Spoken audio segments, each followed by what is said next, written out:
여러 걸 두 번 했었는데 이제 음, 이제 세 개의 교회 하부가라고 그랬죠. 그래서 성경에는 안 나와서 익숙지는 않을 수 있는데, 선생님 안녕하세요. 안녕하세요. 예, 예. 잘 지내셨죠? 네.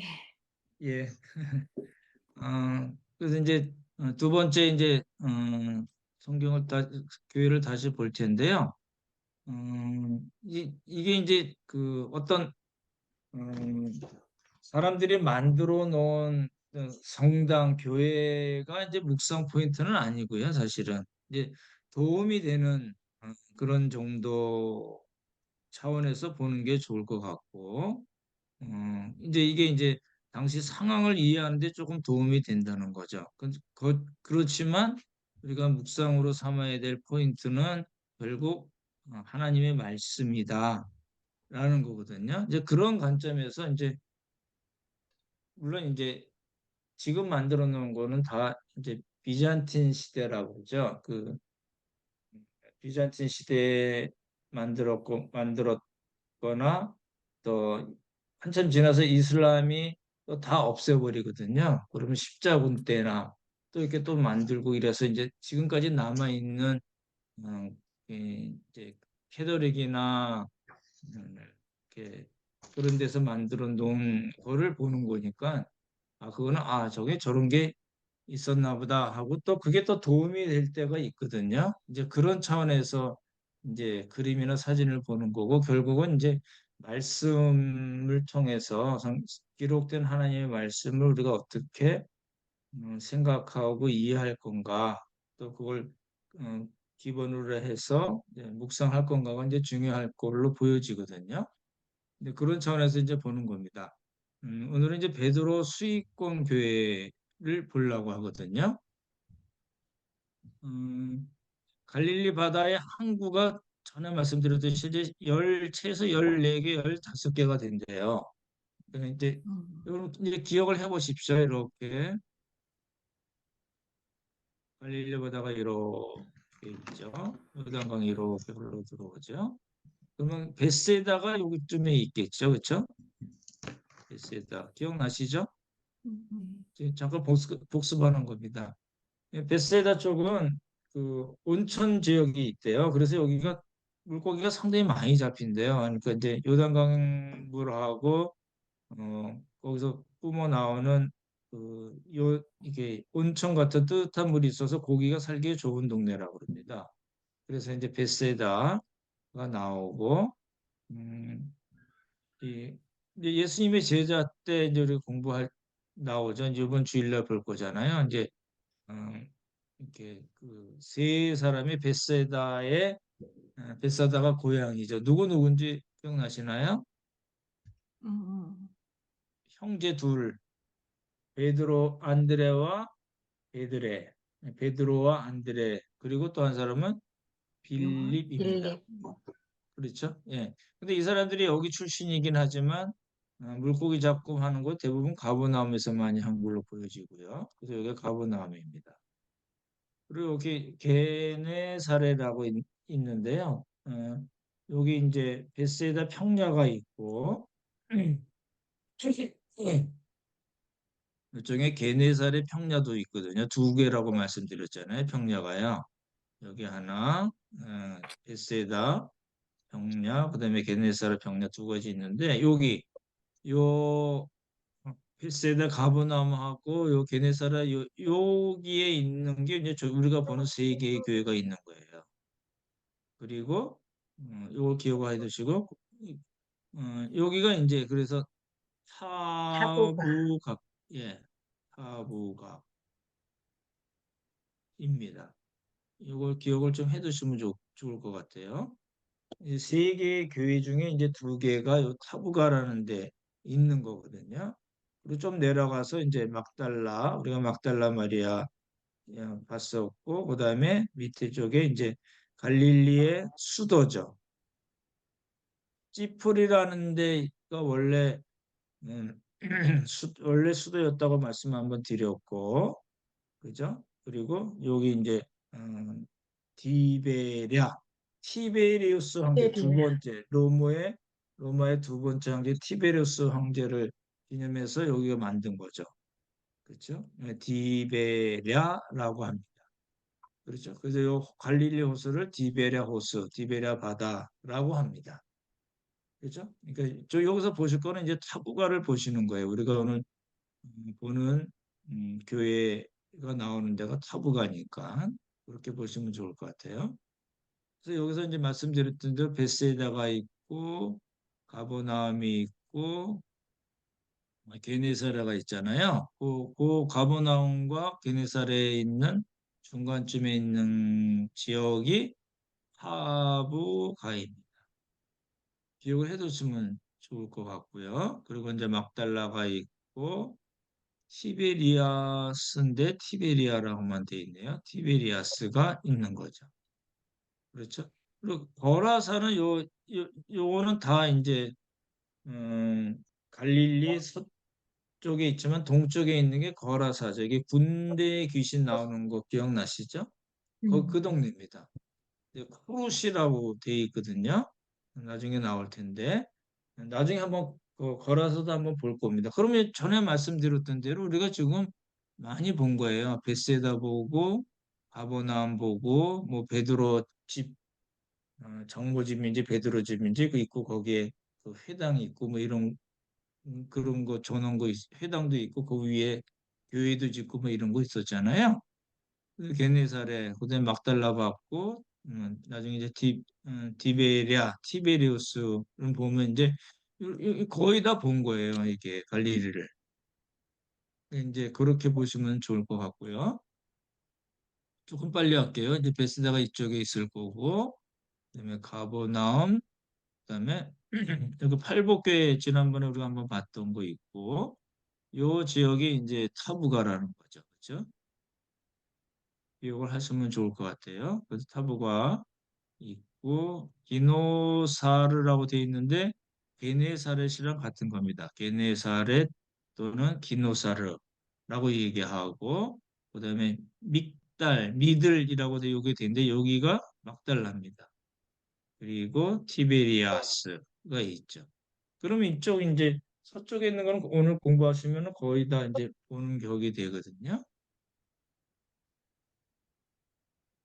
이제 이렇게 예수님이 갈릴리 바다에서 제자들을 부르시고 이러면은 요 그림이 일단은 생각에 남은 좋을 것 같아요. 이게 이제 막연하게 이렇게 그 활자로만 된 성경이니까 이게 이제 이게 입체적으로 보기가 정말 힘들거든요. 그러니까 생각을 하는 거죠.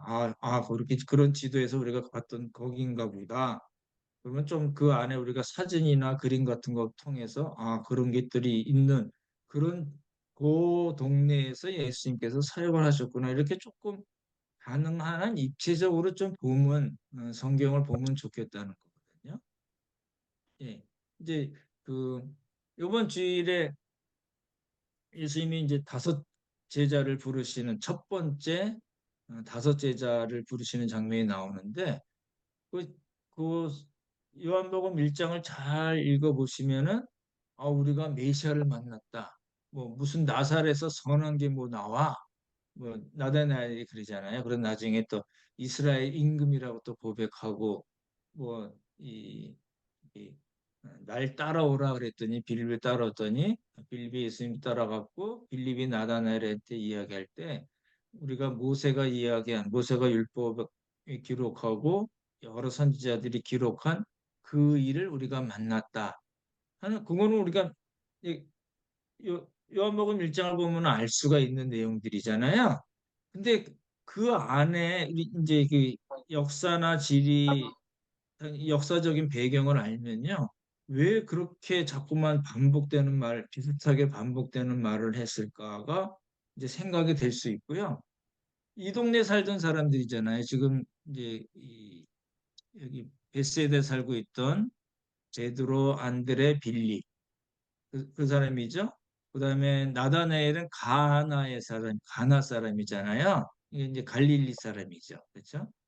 어, 네. 나사렛에서 몇 킬로 정도 떨어진 거기 사는 사람 나다나엘. 그러니까 베드로, 안드레, 빌립.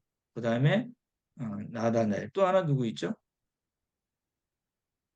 갑자기 베드로, 안드레, 안드레, 베드레, 그다음에 빌립, 요한. 예, 요한 저 요한, 빼먹었네. 이제 요한도 아마 갈릴리 사람이거든요. 그럼 갈릴리 사람들이 왜 이 보시면은 그렇게 돼 있잖아요. 이렇게 있는데 지금 요 동네 사는 사람들이에요. 그렇죠? 다 요 동네 사는 사람들이 어디 와 있어요? 지금 요단 동편 베다니에 온 거예요. 그죠? 이 사람들이 왜 여기 와서 물고기 잡는 사람들이 왜 여기 와서 막 왔다 갔다 하고 세례 요한의 제자가 되고 안드레하고 요한은 세례 요한의 제자들이거든요. 이 사람들이 왜 여기 와 있지? 이런 생각을 하는 거예요. 지리적으로 다르잖아요. 며칠을 와야 되니까 이 고기 잡던 사람들이 갑자기 그거 갖고 먹고 사는 사람이 왜 세례 요한한테 갔지? 그리고 그 사람들 간의 대화가 이 5명 간의 이 대화가 왜 뭐 이스라엘 임금이라든지 뭐 하나님의 아들이라든지 뭐 모세와 선지자가 이야기한 그이라든지 우리가 메시아를 만났다든지 이런 얘기들이 왜 쓰여졌을까를 이제 생각을 하는 거예요. 이제 주일날 제가 자세히 설명을 드릴 텐데, 그러니까 이제 이렇게 어떤 역사적인 배경이나 지리적인 거를 알면은 우리가 그냥 익숙하게 알고 있었던 말씀이 이렇게 입체화가 되는 거예요. 그렇게 들어오는 거예요.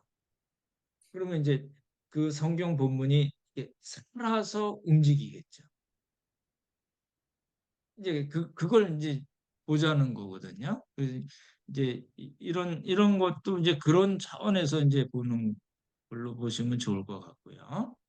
타부가는 말씀드렸던 대로 이제 7개 샘물이라는 뜻이고 몰라도 되지만 타부가라는 말은 성경에 안 나오지만 아까 봤던 대로 가버나움과 게네사렛 사이에 위치했죠. 근데 여기에서 어떤 일이 성경에서 중요한 일 중에 어떤 일이 벌어졌냐면은 사람을 낚는 어복에 되게 하리라고 부르신 데가 타부가로 보여진다는 거고요. 그 첫 번째. 그 두 번째는 부활 후에 예수님께서 만나셔서 제자들을 만나셔가지고 베드로에게 내 양을 먹이라 라고 이야기하신 것이 타부가 지역으로 본다는 거죠.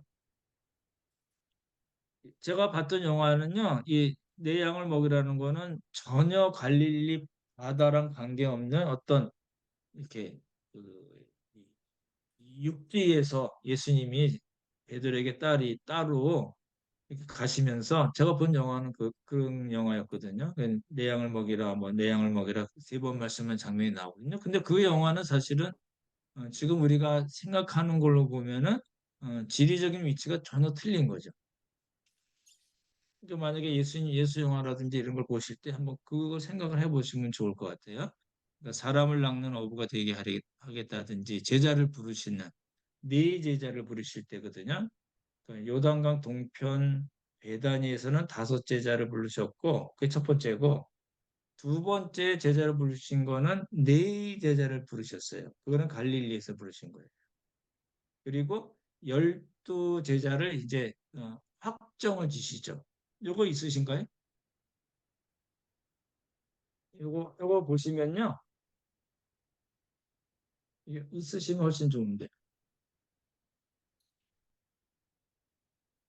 여기 없으신 분을 위해서 여기 처음에 보시면은 6월절 첫 번째 6월절 전에 여기 이렇게 보이시나요? 5 제자. 여기 첫 번째 부르신 거고요. 그 다음에 두 번째 6월절 전에 여기 보시면 4 제자를 부르신 거죠. 보이시나요? 예, 그리고 예, 세 번째 6월절 전에 12 제자를 임명하세요. 그러니까 예수님이 여러 번 부르신 거예요. 우리는 이제 예수님이 3년 조금 넘고 일하셨는데 처음 스타트 딱 할 때 12명을 딱 이렇게 이렇게 제자를 부르시고 사도로 임명하시고 능력을 주셔서 3년 동안 따라다니게 하시면서 훈련을 시키시고 그러셨다 이렇게 얘기하잖아요. 그렇지 않습니다. 그렇죠? 이게 그렇지 않아요. 어떤 사람은 이걸로만 자세히 보시면 어, 한 1년 반 정도뿐이 예수님을 따라오지 않았을 것 같은 사람들도 있어요. 그러니까 야고, 안드레, 안드레, 요한, 베드로, 빌리, 나다나엘 이 사람들은 쭉 따라다녔던 사람으로 보여지고 두 번째 부를 때는 나다나엘은 또 안 나와요. 그런 거거든요. 그러니까 이렇게 이 표도 생각하시고 이렇게 그 지리적인 것도 생각하시고 조금 더 본문에 들어가기 위해서는 좀 역사적인 배경도 아시고 이러면은 이제 예수님의 사역이 이렇게 조금 조금씩 입체적으로 정리가 되지 않겠나 이제 하는 거거든요. 이제 그렇게 보시면 좋을 것 같아요. 근데 뒤에 나갈 게 많은데 너무 말이 길었네요. 여기 보시면 전에 봤던 팔복선언 기념교회죠. 여기 이제 언덕이 있잖아요. 낮에는 여기서 바다 쪽에서 바람이 불어오니까 지금도 보면은 이 찰썩하는 이런 그 갈릴리 바다 그 파도 소리를 들을 수 있거든요, 낮에는.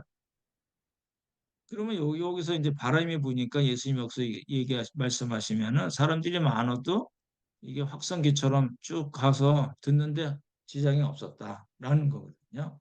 예, 그렇게 보시면 좋을 것 같고 이제 여기가 이제 오병이어 기념교회가 있고 베드로 수익공교회, 뭐 임직 기념교회라고 그러는데 나중에 또 말씀드릴게요. 여기가 이제 타부가 지역이라는 거예요. 되시나요? 예, 얘네 가브나움은 이쪽에 있는 걸고, 그렇죠? 그리고 얘네 두 교회는 한 400m 뿐이 안 된대요. 그러니까 뭐 옆 동네죠, 그렇죠? 예. 이렇게 보는 거죠. 여기 가브나움이고 전에 봤던 건가요? 예, 팔복선이 있고 여기서 사람들이 말씀을 들었을 거고 타부가에 여기에 이제 두 개의 기념교회가 있는 거죠. 이제 베드로 수익공교회, 오병이어 기념교회. 오병이어 기념교회는 자리를 잘못 잡은 거죠. 그렇죠? 여기가 아니니까. 네, 그렇게 돼 있습니다. 그래서 베드로 수익공교회라고 이제 보는데요. 베드로 수익공교회라는 말을 우리 거의 이제 물론 여기 갔던 분들은 들었을 거고 뭐 사진도 찍고 막 이랬겠지만 일반 우리 한국에서 그냥 신앙생활하는 사람들은 베드로 수익공 교회란 말은 못 들어봤을 거예요. 저도 못 들어봤거든요. 거의 그랬을 것 같아요. 근데 이제 그게 이제 캐톨릭 사람들한테는 무지하게 중요한 거거든요. 그래서 이제 오병이어 교회 성당이에요. 교회 아닙니다, 사실은. 400m 뿐이 안 떨어졌고 1934년에 프란치스코 수도회 예, 프란치스코죠. 이건 저기죠. 캐톨릭이에요. 우리 개신교하고 관계없어요. 우리가 참고하는 정도죠. 이 수익권이란 말은 프라이머시라는 뜻인데요. 이게 무슨 뜻인가 오늘 본문에서 찾아봐야 되는 내용이에요. 이렇게 얘기하는데 이게 맞나? 이렇게 보이는 거죠. 음, 되게 그 경치가 좋은 데죠. 그렇죠? 경치가 아주 좋은 곳에 있습니다. 조금 빨리 갈게요.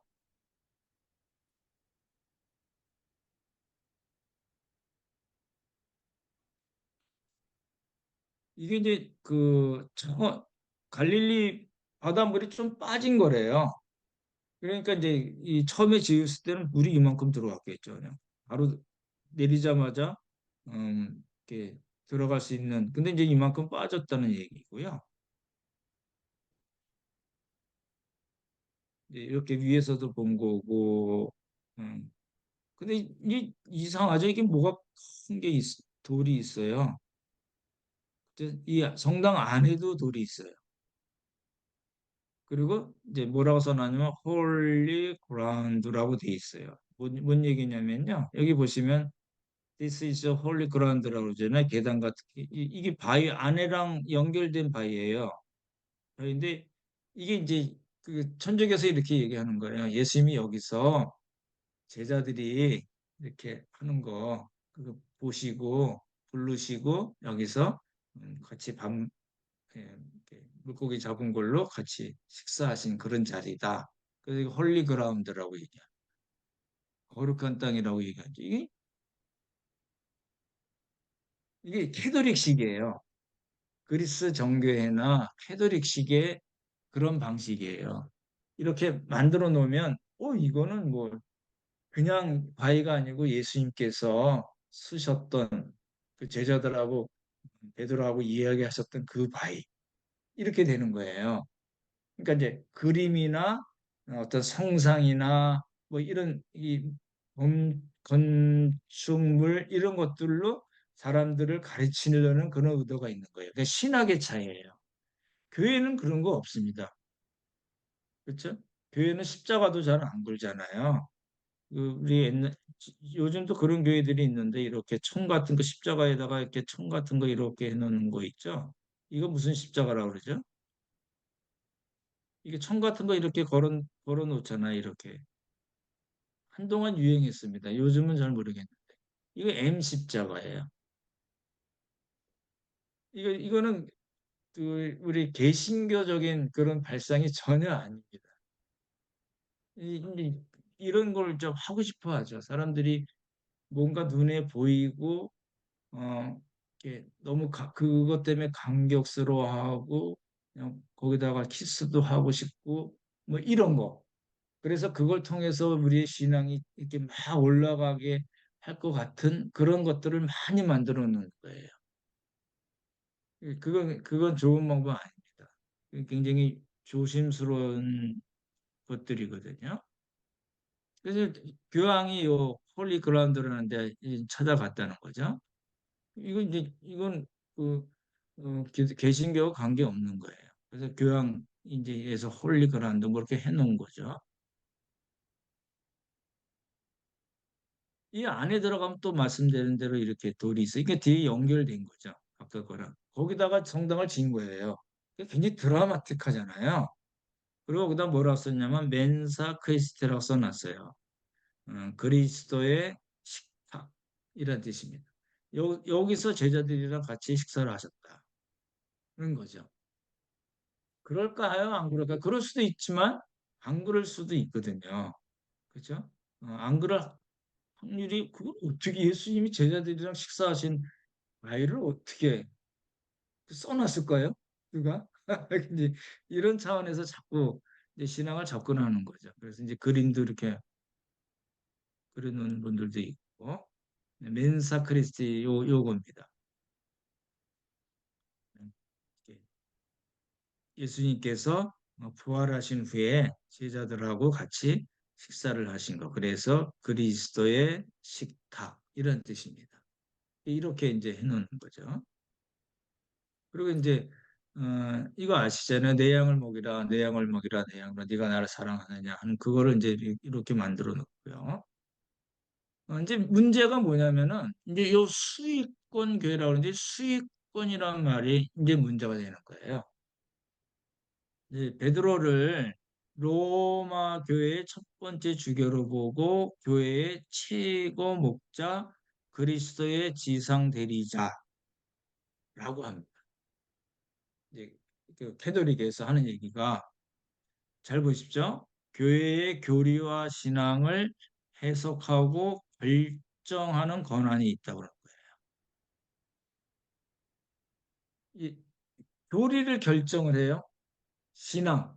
그러니까 이 교회에서 이제 천주교회겠죠. 천주교에서 일어나는 모든 신앙적인 거, 교리적인 거에 최고 권위자다. 교황이 그렇게 하면 끝. 이 얘기예요. 그게 수익권이라는 뜻이에요. 베드로가 그렇게 한 예수님께서 그게 주셨는데 이게 1대 교황이고 베드로가 그 다음에 지금 220 몇 대인가 그렇거든요. 그 다음에 교황이 그대로 인수받은 거다. 이렇게 얘기하는 거예요.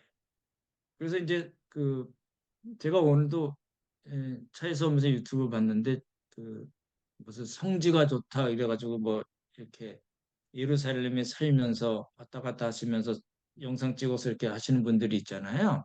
그분이 그렇게 얘기해요. 베드로가 일대 교황이고 이렇게 얘기하는 거예요. 이거는 그 개신교인 복음주의자가 이야기할 말이 아닌 거예요. 이게 되게 잘 모르는 거예요. 그거를 듣는 많은 분들이 보거든요. 많은 분들이 보고 자연스럽게 그 수익공 교회라는 그림과 함께 그 내용, 베드로가 일대 교황이고 그다음에 그 다음에 수많은 사람들이 그 베드로의 수익권, 교회의 모든 교리와 신앙을 결정하는 권한을 가지고 있다고 생각하게 되는 거예요. 굉장히 잘못된 겁니다. 근데 이렇게 방송국에서 하는 프로그램이거든요. 그러니까 보면서 야, 저 사람 어쩌려고 저러나 이런 생각 들어요. 음, 막달라 마리아 교황 중에 저 이름 까먹었는데 막달라 마리아를 음, 이렇게 약간 뭐 창기처럼 설명을 했던 교황이 있었어요. 근데 이제 그걸 나중에 한참 뭐 몇백 년 지나서 캐톨릭에서 수정을 했어요. 그러면 잘 보십시오. 그 기간 동안 몇백 년 기간 동안 천주교에서 해석한 막달라 마리아는 일종의 창기예요. 왜요? 교황이 그렇게 결정을 하고 설교를 해버렸거든요. 최고 결정자, 그 누구도 이렇게 이야기할 수 없는 절대적인 권한을 가진 사람이 교황이잖아요. 근데 그 교황이 그렇게 설교를 해버리면 그 기간 동안은 막달라 마리아는 창기가 돼버린 거예요.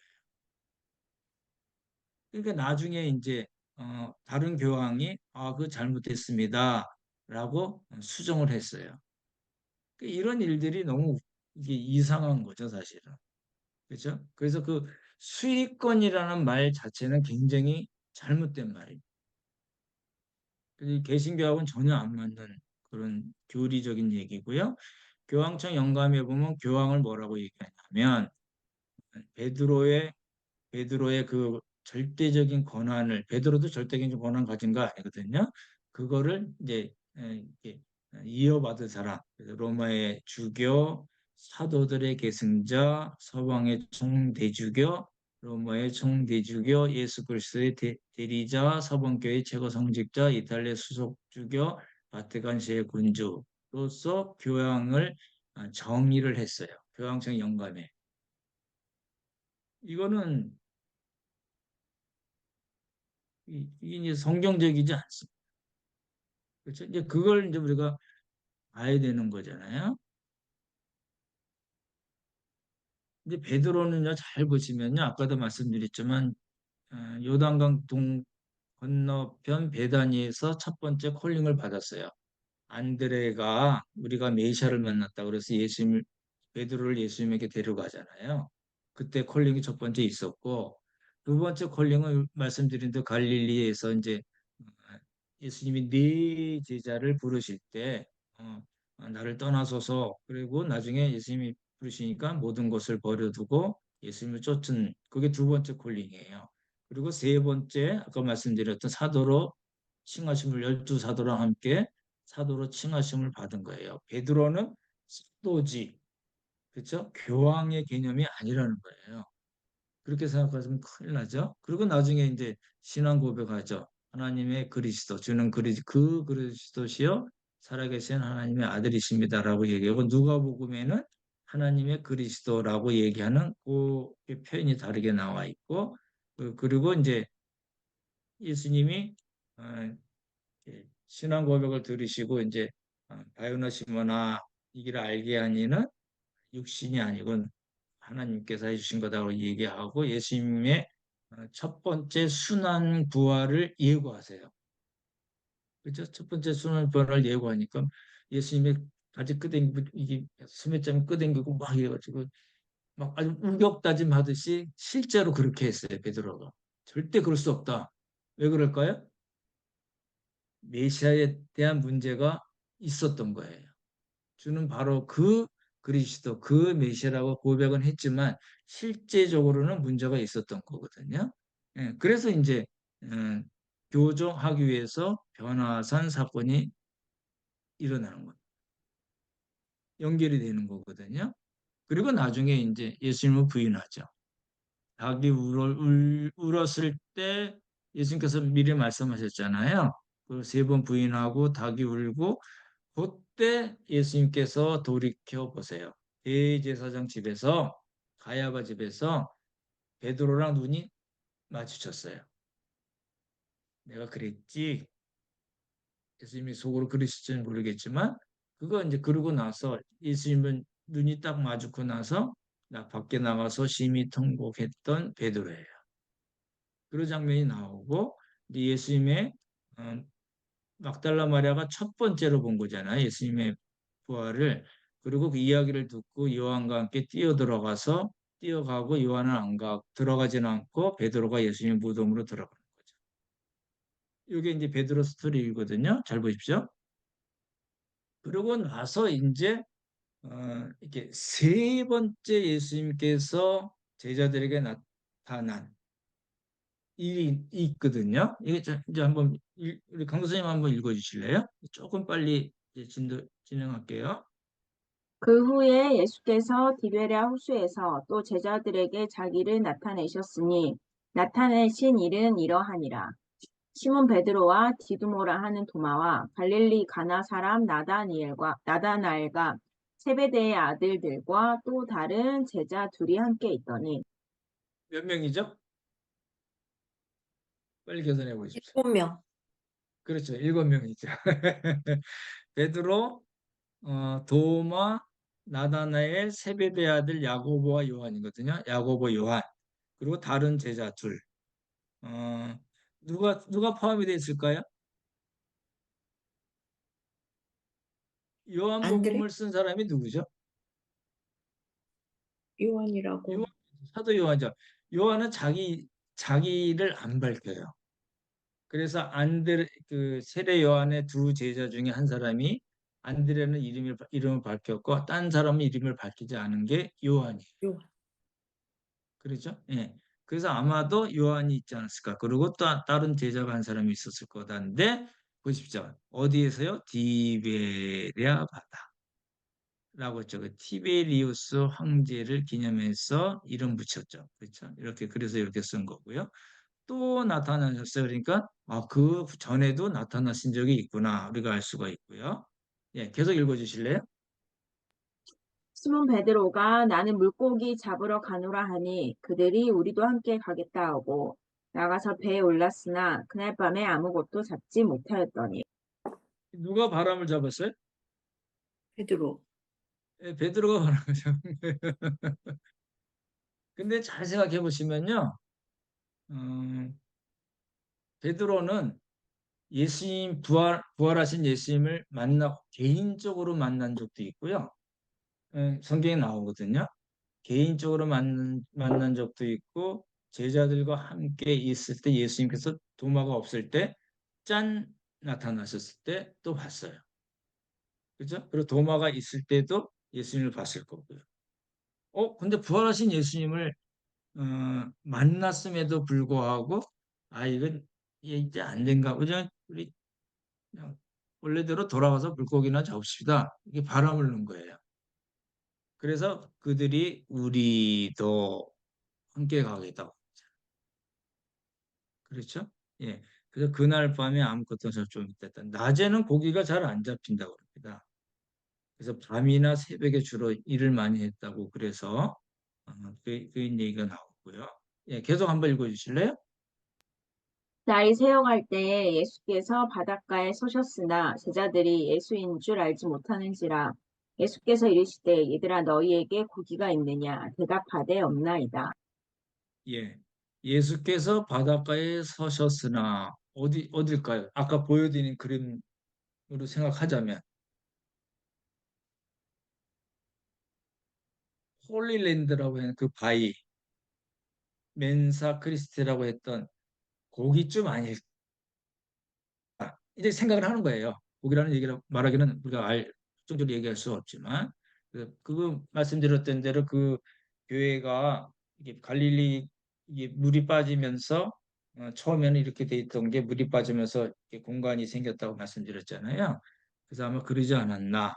예수님이 이제 고기를 얘기하시는 거예요. 얘들아, 이제 애정 어린 그런 말씀이시겠죠. 예, 우리 전 선생님께서 한번 읽어주실래요? 6절, 7절. 네. 이르시되 그물을 배 오른편에 던지라 그리하면 잡으리라 하시니 이에 던졌더니 물고기가 많아 그물을 들 수 없더라. 예수께서 사랑하시는 그 제자가 베드로에게 이르되 주님이시라 하니 시몬 베드로가 벗고 있다가 주님이라 하는 말을 듣고 겉옷을 두른 후에 바다로 뛰어내리더라. 예수님께서 사랑하시는 그 죄는 누굴까요? 예, 요한입니다. 요한은 자기를 그렇게 표현해요. 아마 요한이 그 나이가 좀 더 적었던 걸로 이야기를 하거든요. 그래서 이제 그 최후의 만찬 때 예수님 이렇게 했던 제자도 누구죠? 요한이죠. 그죠? 전에 한번 우리 이 식탁 보여드린 적이 있었잖아요. 그랬더니 이제 베드로가 이제 막 미친 듯이 겉옷을 두른 후에 바다로 뛰어내렸더라. 뭐 이런 얘기가 나오고요. 예, 계속 읽어주십시오. 다른 제자들은 육지에서 거리가 불과 한 50칸쯤 되므로 작은 배를 타고 물고기 든 그물을 끌고 와서 육지에 올라보니 숯불이 있는데 그 위에 생선이 놓였고 떡도 있더라. 예, 생선, 떡은 인절미 생각하시면 안 되죠. 그렇죠? 예, 빵입니다. 그렇죠? 예, 육지에서 거리가 불과 한 50칸 이랬는데 이제 요거는 이제 200규빗 정도로 봅니다. 작은 배를 타고 물고기든 그물을 끌고 와서 그렇게 돼 있고요. 그래서 올라갔더니 숯불이 있어요. 생선이 있어요. 빵이 있어요. 저녁 식사 하셨나요? 예, 이게 그 생선구이를 예수님께서 이제 해주시는 거겠죠. 그렇죠? 예, 그런 장면이 나오고요. 예, 그래서 잡은 생선 갖고 오라고 말씀하시고 그 다음에 물고기가 몇 마리라고요? 153. 예, 153. 그렇죠? 예, 여기서 나온 거잖아요. 예, 모나미 볼펜 아시죠? 그렇죠? 거기 뭐 그런 스토리도 있잖아요. 그리고 와서 조반을 먹으라 했는데 제자들이 주님이신 줄 아는 거로 당신이 누구냐 감히 묻는 자가 없더라. 이렇게 된 거예요. 그렇죠? 예. 음, 그리고 이제 떡을 가져다가 주시고 생선도 이렇게 구워서 주시고 그다음에 세 번째로 이제 제자들에게 나타나신 것이라. 근데 조심할 건 이 세 번째는 순서대로의 세 번째는 아닙니다. 보시면요. 도마가 없을 때 한번 나타나셨고 요한복음에서요. 그다음에 도마가 있을 때 한번 또 나타나신 거 아시잖아요. 그리고 세 번째라는 뜻이에요. 이거 요한이 그 쓰는 방식이고요. 막달라 마리아가 받고 베드로에게도 개인적으로 나타나셨고 여인들에게도 나타나셨고 엠마로만은 가는 두 제자들에게도 나타나셨거든요. 그러니까 세 번째란 뜻은 도마가 없을 때, 있을 때, 그리고 세 번째라는 걸로 봐야 됩니다. 나중에 우리 강도사님 그 예수님 치를 저기 하실 때 이것도 한번 정리를 해주시면 좋을 것 같아요. 이렇게 예수님의 부활에 대해서도 한번 보시면 도움이 될 것 같고요. 이제 보십시오. 음, 부활 후에 예수님께서 지금까지 그렇게 나타나신 것이어서 베드로의 수익권과 교황의 수익권을 이야기하는 것은 본문 문맥에 맞지 않습니다. 왜 그럴까요? 그 현직에서 이야기하는 수익권이라는 것은 마태복음 16장에 나오는 이야기예요. 이거는 그 예수님께서 지금 나타나셔서 내 양을 먹이라, 내 양을 먹이라, 내 양을 먹이라 하고는 관계가 없습니다. 이게 아니면 그렇게 쓱 이렇게 묻어갈 수 있는데 좀 구분을 하셔야 됩니다. 그죠? 이렇게 요한복음 끝에 나타난 거는 베드로를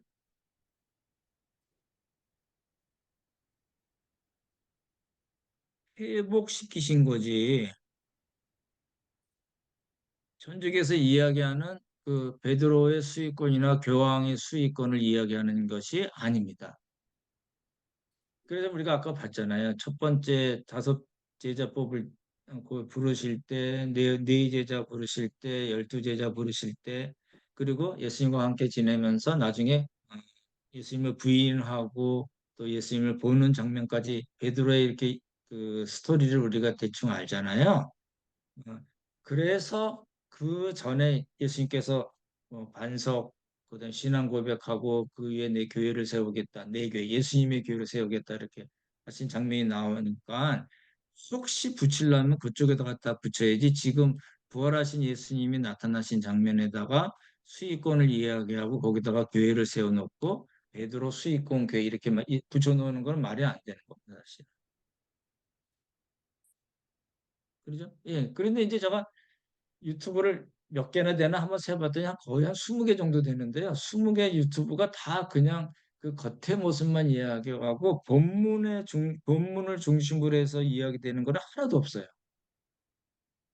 심지어는 아까 말씀드렸던 대로 베드로를 제 첫 번째 교황이라고 얘기하는 크리스천들도 있고 무슨 박사 뭐 이런 분들이거든요. 그러니까 이게 되게 한국 교회가 이 예수님의 그 생애에 대해서 정말 관심이 없구나 이런 생각도 많이 들었어요. 예. 지금 우리가 봤던 본문은 뭐예요? 베드로를 회복시키시는 거거든요. 야, 내가 너 부활한 다음에 몇 번이나 나타났는데 아직도 그 고기 잡고 있어? 이런 나쁜 놈이 있어? 이렇게 얘기하지 않았어요. 그럼에도 불구하고 회복시키시는 거예요. 그러니까 예수님이 그 날 사랑하느냐 사랑하냐 물론 이제 헬라어가 다르긴 하지만 물으시고 내 양을 먹이라 내 양을 치라 내 양을 먹이라 이렇게 하시는 거는 그걸 통해서 베드로를 세우기 위하신 거라는 거죠. 그 회복의 개념으로 봐야 된다는 거고 그건 그렇고요. 이제 마태복음 16장 보시면은 신앙 고백을 들으시고 천국 열쇠를 이야기하시고 땅에서 매면 하늘에서 매일 것이고 땅에서 불면 하늘에서 불 것이다. 이것 때문에 이제 문제가 된 거예요.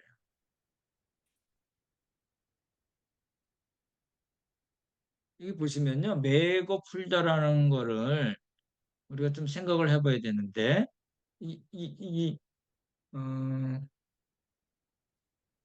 목사님들이 거의 설교 안 하시더라고요. 저도 한 번도 들어본 적이 없어요. 이 설교를. 여러분 들어보신 적이 있나 모르겠어요. 그냥 이렇게 제가 갖고 있는 우리 옛날에 학교 다닐 때 이제 이렇게 주석이나 이런 거 외장하되 이렇게 받아놓은 게 많거든요. 우리 최은영 강사님도 있으시죠. 우리 한번 돌아서 제가 받아놓은 거 있는데 그래서 거기에 나오는 주석을 다 봤어요. 어려운 주석도 보고 일반적인 주석도 보고 막 여러 개를 봤는데 끔하게 해석된 주석이 잘 없어요. 그래서 제가 본 거는 이제 WBC라는 그런 주석을 봤는데요. 이거 보시면요. 이 천국의 열쇠를 이야기하는 거는 어떤 집안의 대소사를 통제할 책임을 허락하신 것이다. 리더십. 그러니까 교회의 일들을 통제하고 그거 리드해 나가는 그것을 의미한다라고 얘기하고요. 그러니까 교황이지 이런 개념이 아니에요. 어, 우리 어, 옛날 우리 한국의 좀 산다는 집에 그 곳간 열쇠 아시죠? 그 곳간 열쇠를 가진 사람은 그 집에 정상적으로 잘 돌아갈 수 있도록 관리하는 그런 어떤 집사장의 개념이 많죠. 그 집이 망하지 않고 잘 유지되고 할 수 있도록 하는 그런 개념이잖아요. 그러니까 그런 개념으로 보는 거지. 대빵이다. 내가 한번 결정하면 끝이야. 이런 개념이 아니라는 거예요. 그래서 이제 보시면은 이건 이제 베드로에게 이제 처음 말씀하신 거예요. 단수로 말씀하셨어요. 성경을 보시면 그렇게 나오거든요. 근데 그 두 장 넘어가서 마태복음 18장 18절에는 동일한 권위를 다른 제자들에게 말씀하세요. 복수를 얘기하는 거예요. 그리고 요한복음으로도 보더라도 제사함에 대한 이야기가 나오는데 역시 복수로 얘기해요. 그러니까 먼저 베드로에게 이야기하시고 다른 사도들에게 이야기하시고 그 사도들이 복음을 전해서 세워진 하나님의 교회, 그리스도의 교회에 말씀하시는 거예요. 뭐를요? 천국의 열쇠를. 근데 그런 개념으로 봐야지 이게 모든 신앙의 어떤 규율이나 교리를 결정할 수 있는 최고 절대 권한을 가진 사람이다라고 얘기하시면 안 된다. 부분이 좀 되시나요? 예, 보십시오. 이렇게 조금 주석이 어렵게 쓰여 있어서 제가 조금 쉽게 풀었는데요. 우리 승 선생님 한번 읽어주실래요? 이것만 천국의 예. 천국에 들어가는 것을 허용받느냐, 허용받지 못하느냐가 제자들 교회에 의해 선포되는 예수님의 복음과 가르침에 의해서 결정된다는 것. 이게 무슨 말씀이냐면요. 그 어떤 사람이 천국에 들어갈 수 있느냐 없느냐는 그렇게 생각하시면 좋을 것 같아요. 어떤 사람이 천국에 들어갈 수 있느냐 없느냐는 사도들, 그렇죠? 다른 베드로뿐만 아니라 다른 사도들, 그리고 그 사도들이 복음을 전해서 정상적으로 세워진 이 하나님의 교회, 예수 그리스도의 교회가 전하는 복음과 일치할 때 그것이 가능한 것이다. 그러니까 온전한 복음, 예수 그리스도를 구주로서 영접하게 됨으로써 우리가 새롭게 성령에 의해서 새롭게 태어난 거듭나는 성령에서 새롭게 태어나서 새 생명을 얻고 하나님의 자녀가 되고 하나님 나라의 백성이 되는 그것이 맞느냐 틀리냐를 명확하게 이야기할 수 있는 것이라는 뜻입니다. 제가 조금 이제 제 식으로 풀어서 말씀을 드렸는데 여기 보시면 천국 복음에 대한 반응에 따라 구원 여부를 맞다 틀리다 이야기할 수 있는 그런 영적인 권세를 가진 것이다.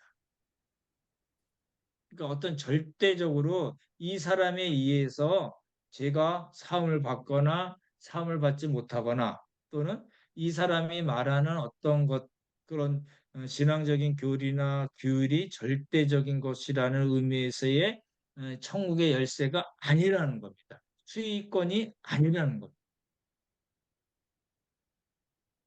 이게 그걸 그런 의미에서 이제 매고 풀린다는 뜻이거든요. 조금 이제 나중에도 혹시 이제 기회가 되면 한 번 더 말씀을 드릴게요. 왜냐하면 너무 이 교회에서 그냥 그 베드로의 신앙 고백 이야기하면서 천국의 열쇠를 그냥 잠깐 이야기하고 쓱 넘어가 버렸기 때문에 거의 들을 기회가 없었던 것 같아요. 그래서 이제 그리고 이제 18절에 보시면은 여기 보십시오. 우리 안고사님께서 한번 조금 빨리 읽어주실래요? 내 형제가 죄를 범하거든 가서 너와 그 사람과만 상대하여 공고하라. 만일 들으면 내가 내 형제를 얻은 것이요. 만일 듣지 않거든 한두 사람을 데리고 가서 두세 증인의 입으로 말마다 확증하게 하라. 만일 그들의 말도 듣지 않거든 교회의 말하고 교회의 말도 듣지 않거든 이방인과 세리와 같이 여기라. 진실로 너희에게 이르노니 무엇이든지 너희가 땅에서 매면 하늘에서도 매일 것이요 무엇이든지 땅에서 풀면 하늘에서도 풀리리라. 요게 지금 아까 얘기한 거랑 똑같이 나오잖아요. 땅에서 풀면, 내면, 하늘에서도 매일 것이고 땅에서 불면 하늘에서 풀리리라. 그러니까 어떤 권세가 있어가지고 그 사람이 절대적인 권세가 있어서 이게, 이게 오케이 노 할 수 있는 거라 그런 의미가 아니라는 거거든요. 지금 예를 들어서 교황을 선출할 때 여러 가지 방식 그런 방식들이 있잖아요. 만약 선출될 교황이 이렇습니다라고 얘기하면 누가 감히 이야기할 거예요? 이야기할 수 없거든요. 그죠? 근데 그런 개념이 아니라는 거예요. 여기 보시면요. 그 문맥이 뭐냐면 어떤 사람이 이제 죄를 범했어요. 그러면은 아무도 모르게 그 사람만 만나서 권면하라.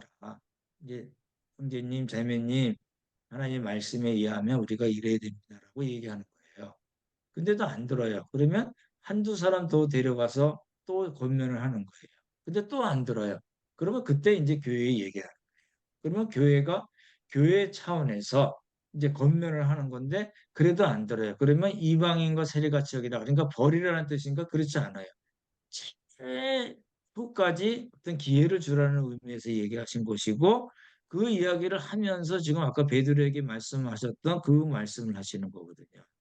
그러니까 이게 교회의 올바른 건징에 대해서 이야기하는 것이고 베드로 개인에게 개인에게만 주는 어떤 특권이 아니라는 의미고 그것이 어디로 다른 확장이 되냐면 다른 사도들에게도 확장이 되고 다른 사도들이 복음을 전해서 생겨난 그 교회 공동체로 이제 그 권한이 확장이 되는 거예요. 그런 식으로 봐야지. 그래서 이제 우리는 사도와 선지자의 터 위에 교회가 세워졌다고 얘기하잖아요. 그거는 어, 예수님으로부터 복음을 듣고 배우고 먼저 구원을 받고 사도로 임명을 받은 그 사람들이 전하는 그 전하는 복음의 기초에서 교회가 세워졌습니다라고 얘기하는 에베소에서 그 말씀을 하시거든요. 그러니까 그런 차원에서 어떤 천국의 열쇠라든지 그다음에 권징이라는 측면을 생각해야지 어떤 수위권이나 베드로가 1대 교황이고 그다음에 지금 220 몇 대 교황까지 왔습니다라고 얘기하는 건 아니라는 거예요. 그러니까 그 교회 이름을 베드로 수익권 교회 프라이머스라는 그런 단어로 쓴 것 자체는 그럼 완전히 캐톨릭의 어떤 교리의 표현이고 어떤 캐톨릭의 어떤 정책을 나타내는 그런 간판이지 우리가 그 크리스찬들이 거기 가서 이렇게 구경하고 뭐 사진 찍고 그럴 수는 있지만 그 사람들이 그 겉에 만들어 놓은 것에 안에 숨어 있는 그 내용하고는 우리하고는 관계가 없다라는 겁니다. 그렇죠? 예, 그런 방식으로 우리가 봐야 될 것 같고요. 그러면 이제 묵상의 포인트는 이 수익권이라는 말 자체가 우리하고는 안 맞는 이야기다. 그렇죠? 그렇지만 사도들이 우리들에게 복음의 진리를 전파하고 세워진 교회 역시 그 징계의 개념이 나오니까 순결성과 교회의 징계를 통해서 교회는 온전히 하나님의 말씀에 올바로 서 있어야 되고 순결해야 된다는 것은 맞는 이야기다. 라는 거죠. 그런 차원에서 땅에서 매면 하늘에서도 매일 것이고 땅에서 불면 하늘에서 풀릴 것이다라고 얘기하는 거지. 그거를 어떤 교황 베드로가 1대였는데 거쳐 내려와서 2대, 3대에서 지금 200 몇 대까지 갔습니다. 라고 이렇게 얘기하는 거는 전혀 아니라고. 이제 예수님이 딱 나타났어요. 이제 도마가 업고 있고 세 번째 나타나셨는데 그때 예수님의 마음은 어땠을까? 이제 묵상을 해보는 겁니다. 깜짝 놀란 거예요. 요한이 딱 알아봤어요. 주님이셔. 그랬더니 베드로가 확 뛰어들어 옷 갈아입고 확 뛰어들어갔잖아요. 그때 다른 그 베드로나 그 일곱 제자들의 마음은 어땠을까? 생각을 해보시는 거죠. 아까도 말씀드렸지만 예수님은 제자들을 회복시키기 위해서 나타나신 거거든요. 그렇죠? 회복시켜서 회복시켜서 나타나시고 바로 세우셔서 예수님께서 완성하신 그 구속 사역을 전파하는 복음을 전파하는 일꾼들로 다시 세우시려는 그런 목적인 거거든요. 제자들의 마음은 어떻을까? 참 여러 가지 우리 생각해 볼 수 있죠. 이제 우리 입장에서 보자면 우리의 형편은 어떤가? 이제 이런 이야기예요. 이게 이렇게 보면 우리 이게 신앙이 이렇게 많이 되죠? 여러분 어떠신 거예요? 이런 그림이신 거예요? 아니면은 쫙 이런 건가요? 아니면 점점 점점 내려가는 그림? 1번, 2번, 3번, 4번. 1번 손들어 보시죠. 2번, 3번, 뭐, 4번. 아, 이게 이제 어렵죠. 근데 이제 좋은 거는 어떤 거냐면 좋은 뭐 아이디어란 건 아니지만 이거 아닐까요? 오르락 내리락 하면서 올라가는. 올라가는 거. 이게 이제 거기에 대한 확신이 있어야 됩니다. 아멘. 나는 맨날 죽서 이러면 진짜 이거 진짜 큰 문제입니다. 나는 좀 좋았다 나쁘다 하면서 점점 좀 나빠지네. 이러면 이것도 문제고요. 이거 날마다 올라가 그러면 또 좋은 거지만 그죠? 그러니까 이거예요. 그러니까 우리의 형편과 어떤 상황과 우리들의 수준과 예수님께서 오셔서 우리를 만나 주셔서 다시 회복시키시려는 게 이게 이제 맞아야 되는 거예요. 그래서 회복의 문제가 예수님께서 다시 세 번째 나타나셨다는 거는 우리로 따지자면 우리 입장에서는 우리의 신앙을 회복시키시는 일이라는 거예요. 근데 보십시오. 뭐가 회복이 되려면 뭐가 제일 중요해요? 뭐가 제일 중요할까요? 회복되려면. 준비. 예, 준비도 필요하겠죠? 접속. 하나님께 붙어 있어야 돼. 예수님께 붙어 있어야 돼. 가지가 예, 돼서. 그렇죠. 요한복음처럼 말씀하신 거죠? 음, 만나야 된다는 거예요. 미팅이 없는데 이제 생각을 연결하는 거예요. 회복이 되려면 미팅이 있어야 돼요. 아멘. 근데 예수님이 만나시면 그냥 밥이나 먹고 커피 먹고 뭐 그러고 마실까요? 예수님 항상 뭘 얘기하세요? 지금 예수님이 만나서 물고기도 구워주시고 빵도 숯불에 구워주시고 이러고 그냥 가버리신 게 아니잖아요. 그렇죠? 말씀이에요. 결국은 말씀이에요. 이게 이제 안 되면은 이 과정이 없으면요. 만나서 말씀을 먹고 그래서 회복되는 과정이 없으면은 계속 이제 이렇게 갈 수밖에 없어요. 그러죠? 그래서 이제 그 베드로 수익공 교회라고 이야기하는 그 건물에서 우리는 시작했잖아요.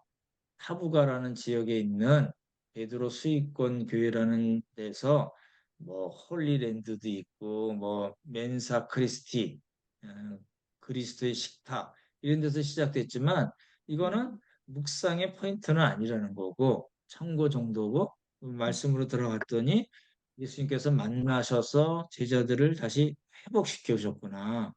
그래서 그 회복된 제자들을 통해서 복음이 전파되고 또 전파돼서 우리까지 복음이 와서 우리가 지금 하나님의 교회, 예수님의 교회 안에 들어와 있구나.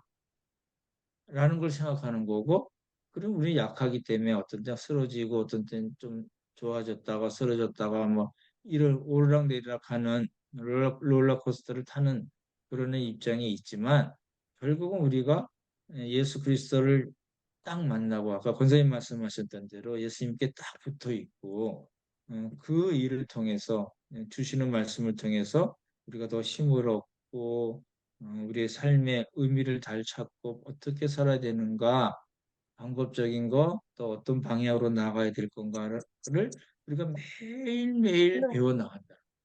이제 그러면은 어, 이게 예수님께서 우리에게 원하셨던 그런 풍성한 삶이 얼마든지 가능하다. 아멘. 우리의 형편, 제자들의 형편은 엄청나게 이제 2년 내지 3년을 왕창 자기 생에 돈도 하나도 안 벌고 투자했는데 남은 게 하나도 없는 거예요. 그죠? 나 어떻게 한 자리 해볼까 하고 쫓아간 사람들이 있을 거고 어떻든지 간에 쫓아다녔는데 남은 게 하나도 없는 완전히 박살난 그런 상태에서 예수님을 만난 거예요. 그래서 다시 해보게 된 거잖아요. 그래서 나중에 이제 12제자들이 어떻게 됐는가 이야기들이 많이 나오잖아요. 어디 가서 순교하고 십자가에 거꾸로 죽기도 하고 뭐 어떻게 죽기도 하고 그렇게 그런 삶을 살 수 있었던 거는 예수 그리스도를 이렇게 부활하신 예수 그리스도를 만나서 그분의 말씀을 듣고 그럼 나 얼마든지 할 수 있겠네 해서 한 거잖아요. 그런 방식으로 우리의 삶도 좀 살펴봐야 되지 않겠나라는 겁니다. 예, 오늘 거기까지 하고요. 질문 있으면 해주실래요?